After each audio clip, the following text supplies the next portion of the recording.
Hello everyone, welcome to your channel Vishesh academy by Neha. This is Neha. तो कैसे हैं आप सब? होप सो सब बढ़िया होंगे। तो गाइस, आज से हम स्टार्ट कर रहे हैं सीटेट की क्लासेस को टीजीटी एसएस के रिगार्डिंग। और जो हमारी रहेगी क्लास वो रहेगी सिविक्स की रहेगी। आज जो हम डिस्कस करेंगे क्लास 6 की सिविक्स चैप्टर नंबर 1 विविधता को समझना। और इसकी जो प्लेलिस्ट है आप सबके लिए आज बन जाएगी। आपको मैं बता दूं कि सीटेट टीजीटी एसएसटी में जो है आपके 4 बुक्स आती हैं, तो सिविक्स को हम कवर अप करेंगे। तो आज से हम अपनी वीडियो को स्टार्ट कर रहे हैं चैप्टर नंबर 1 के थ्रू। तो पार्ट 1 रहेगा ये। तो बस आप वीडियो के एंड तक बने रहें। वीडियो को लाइक शेयर एंड सब्सक्राइब आप ज़रूर करके जाइएगा अगर आपको वीडियो अच्छा लगता है। तो चलिए स्टार्ट करते हैं।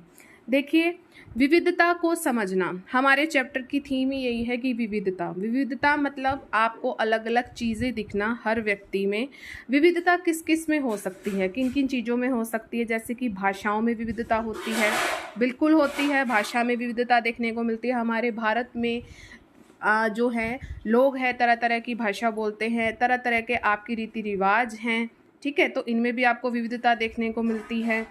ठीक, आपके जैसे है खाने पीने में भी बहुत ज़्यादा विविधता देखने को मिलती है। आपके पहनावे में जो है विविधता देखने को मिलती है। तो यही है विविधता, ठीक है।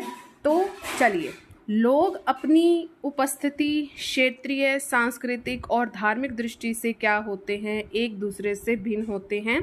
देखिए, ये मेरे हैंड रिटन नोट्स हैं। ये जो है आपके एनसीईआरटी की 6 क्लास की है ना। तो एक जो ये नोट्स बने हुए हैं ये हैंड रिटन है, और एक एक लाइन जो है आप सबके लिए बहुत ज़्यादा इम्पोर्टेंट है, ठीक है। तो लोग अपनी उपस्थिति जो है क्षेत्रीय, सांस्कृतिक और धार्मिक दृष्टि से क्या करते हैं, एक दूसरे से बिल्कुल भिन्न होते हैं। बिल्कुल सबकी अलग अलग संस्कृति है, सबके अपने अपने धर्म हैं, सबके अपने अपने क्षेत्र बटे हुए हैं। अगर भिन्नताओं में अगर बात करें तो आपको विभिन्न भाषाएं देखने को मिलती है, आपके रीति रिवाज अलग अलग है। ये सभी चीज़ें जो है आपकी शामिल होती हैं आपके समाज में, आपके देश में। जो यह विविधता है भारत के लोगों के जीवन को समृद्ध बनाती है, क्योंकि तभी तो कहते हैं ना कि भारत जो है अलग ही दिखता है। क्यों दिखता है? क्योंकि इसमें आपको तरह तरह की विभिन्नताएं देखने को मिलती हैं, विविधता देखने को मिलती हैं, भाषाओं से, रीति रिवाज से, पहनावे से, खान पीन से, रीति रिवाज से, संस्कृति से। तो हर तरीके से जो है ये हमारे जीवन को समृद्ध बनाती है। अब देखते हैं ये कॉन्सेप्ट की विविधता और असमानता के बीच में अंतर क्या है, डाइवर्सिटी और इनइक्वालिटी में क्या फ़र्क है। ये बहुत ही इंपॉर्टेंट है आप सबके लिए। डाइवर्सिटी का मतलब क्या है? It means people belonging to different classes, religion etcetera. विविधता क्या है कि जो व्यक्ति है वो डिफरेंट क्लासेस से और जो धर्मों से है वो जो है बिलोंग करता है, तो वो आपकी डाइवर्सिटी होती है। एग्जाम्पल के तौर पर हम लेंगे India. India is a diverse country. क्या है? डाइवर्स कंट्री है, where people from different religion lives जो है पीसफुली, ठीक है। तो ये होती है आपकी डाइवर्सिटी, ठीक है। अब हम बात करेंगे कि इनइक्वालिटी क्या होती है, असमानता क्या होती है। It arises when a person doesn't have the resources and opportunity that are available to other person. इसका मतलब क्या है कि जो व्यक्ति है उनको रिसोर्सेज भी नहीं मिलते हैं, अवसर भी नहीं मिलते हैं, अपॉर्चुनिटी मतलब अवसर भी नहीं मिलते हैं, कोई स्रोत नहीं मिलते हैं कि वो क्या है कि जो अदर पर्सन को मिलते हैं। Division of society on the basis of the caste system. जो ये डिवीज़न आपको जो दिखता है वो किस पे दिखता है? बेसिकली वो आपके कास्ट सिस्टम पे दिखता है, जाति व्यवस्था पे दिखता है।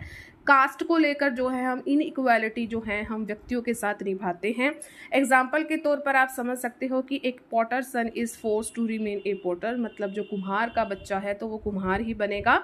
तो ये क्या है? एक तरह की इनइक्वालिटी है। ज़रूरी थोड़ी है कि वो कुम्हार ही बनेगा, वो एक आईएएस ऑफिसर भी बन सकता है। लेकिन एक जो ये है कि जाति व्यवस्था को देखते हुए जो है हम असमानता जो है व्यक्तियों के साथ दिखा देते हैं, ठीक है। तो ये रहा डाइवर्सिटी और इनइक्वालिटी में फ़र्क। भारत में विविधता की बात करें तो आपकी विभिन्न भाषाएं हैं, विभिन्न प्रकार के भोजन हैं, विभिन्न त्यौहार हैं, धर्म हैं।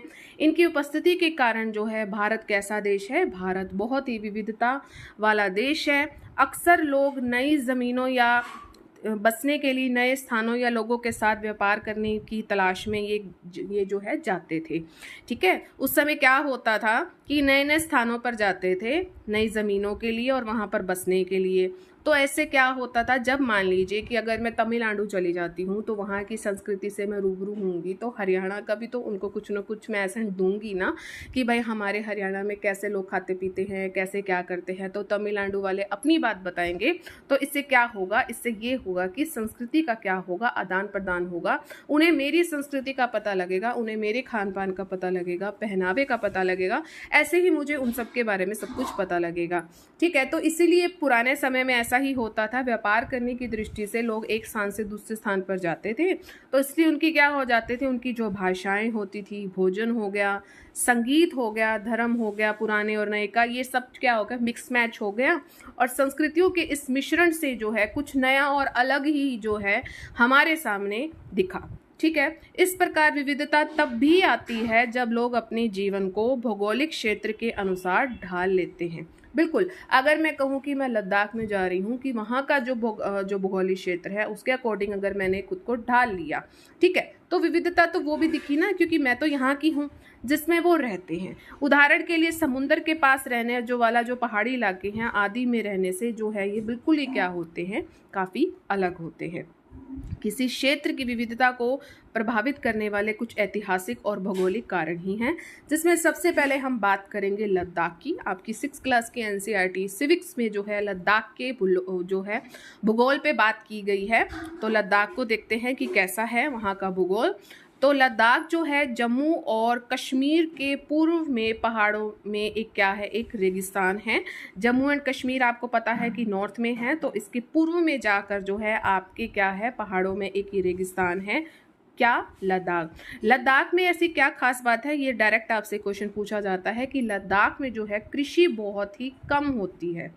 ठीक है, कृषि कैसी होती है, पूर्व में है लद्दाख, यहाँ आएगा तो कृषि क्या है, कृषि यहाँ पर बहुत ही कम होती है। क्यों होती है? क्योंकि ऑब्वियस सी बात है वहाँ पे बारिश बहुत कम होती है, वहाँ बारिश होती ही नहीं है। ठीक है, और जो साल का सबसे बड़ा जो हिस्सा है, एक साल है तो उसका जो सबसे बड़ा हिस्सा है वो किससे ढका रहता है, बर्फ़ से ढका रहता है। तो आप कह सकते हो कि लद्दाख क्या है, लद्दाख एक रेगिस्तान है। क्या है? रेगिस्तान है। आपकी NCERT में दिया हुआ है जम्मू एंड कश्मीर के पूर्व में पहाड़ों में ये एक रेगिस्तान है। यहाँ की मेन बात क्या है जो आपको याद रखनी है, यहाँ के जो लोग हैं वो क्या पालते हैं, भेड़ बकरियों को पालते हैं। और इस क्षेत्र की जो बकरियां हैं वो विशेष हैं। ऐसा क्यों है? क्योंकि वो पश्मीना ऊन का उत्पादन करती है। जो इनसे बनने वाली जो शॉल होती है ना पश्मीना ऊन से, तो वो बहुत ही सुपर्ब होती है। तो ये मेन खास बात है इसकी लद्दाख की, यहाँ पर भेड़ बकरियों को पालते हैं। एक एक क्वेश्चन है ये आपका, ठीक है। और इस क्षेत्र की जो है बकरियां बहुत ज़्यादा विशेष हैं। क्यों हैं? क्योंकि पश्मीना उनका ये उत्पादन करती हैं। लद्दाख में जो लोग हैं बकरियों के ऊन को जो है सावधानी से इकट्ठा करते हैं और इसे कश्मीर के व्यापारियों को वहाँ पर बेच देते हैं। कैसे? वहाँ से जो है ऊन को इकट्ठा करेंगे और कश्मीर के व्यापारियों को ये बेच देंगे जो लद्दाख में लोग रहते हैं। ठीक है, और जो पश्मीना शाल है मुख्यतः कश्मीर में ही बुनी जाती है, क्योंकि वहीं पर जो है भेड़ बकरियां ऐसी पाई जाती हैं। तो पश्मीना शाल कहाँ बुनी जाती हैं? कश्मीर में बुनी जाती है। इससे एक अच्छा व्यापार मार्ग जो है माना जाता है, क्योंकि इसमें कई आपकी दर्रे हैं, ये वाली दर्रे हैं, जिनसे होकर जो है कारवा कहाँ तक चला जाता है, तिब्बत तक जो है जाता था। और ये कारवा क्या करता था, कपड़ा और मसाले, कच्चा रेशम और कालीन ले जाते थे। तो व्यापार मार्ग से भी बहुत ज़्यादा समृद्ध है।